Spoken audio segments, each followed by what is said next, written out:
Okay, Unit 3, Lecture 2. This one's going to take a little while. We might end up with 2 or 3 parts at least, all right?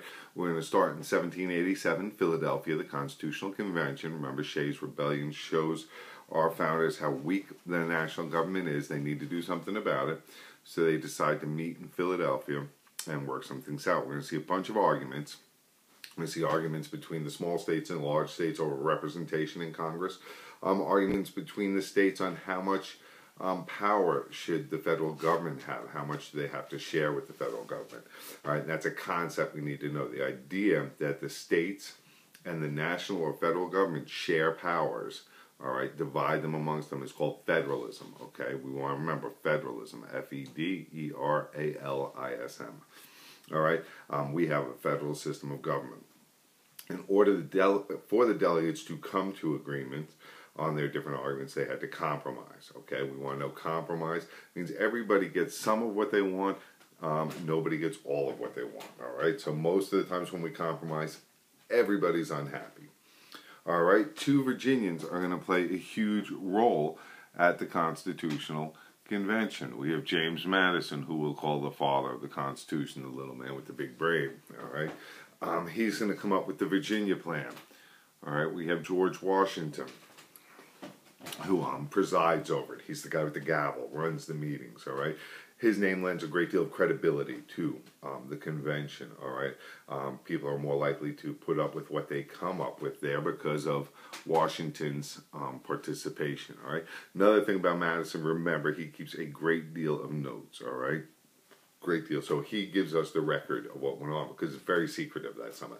They board up the windows, nobody's talking, all right? We have no idea what's going on inside, except for Madison's notes, all right? The Virginia Plan, which I'll talk about a little more, is he writes that and he brings it with him. It's got 3 branches of government, all right, and becomes the foundation for our new government, all right?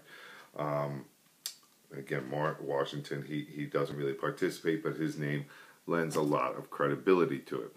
All right, so the Constitution then is going to create a government that shares power between states and the national or federal government.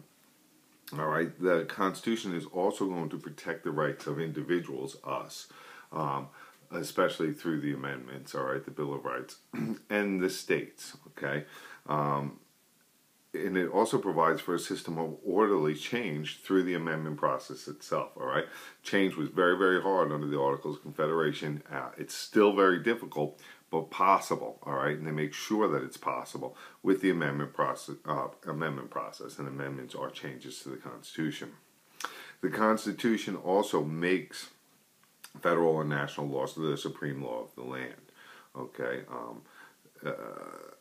through the Supremacy Clause, okay, in itself.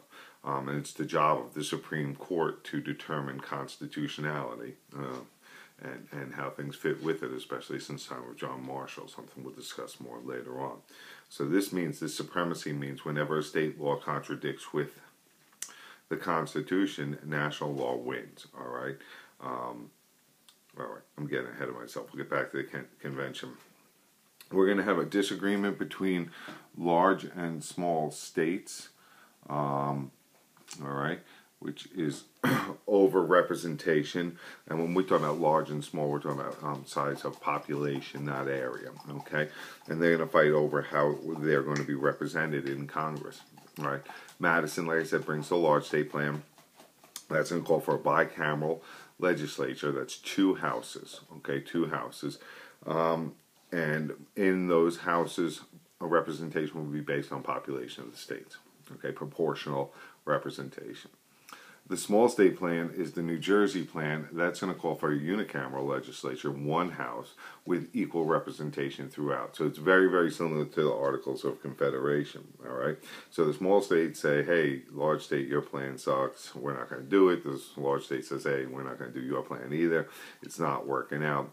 They're very concerned about representation because if the large state plan goes through, the small states don't get their way. They'll be overshadowed by the large. They'll never have a say in legislation.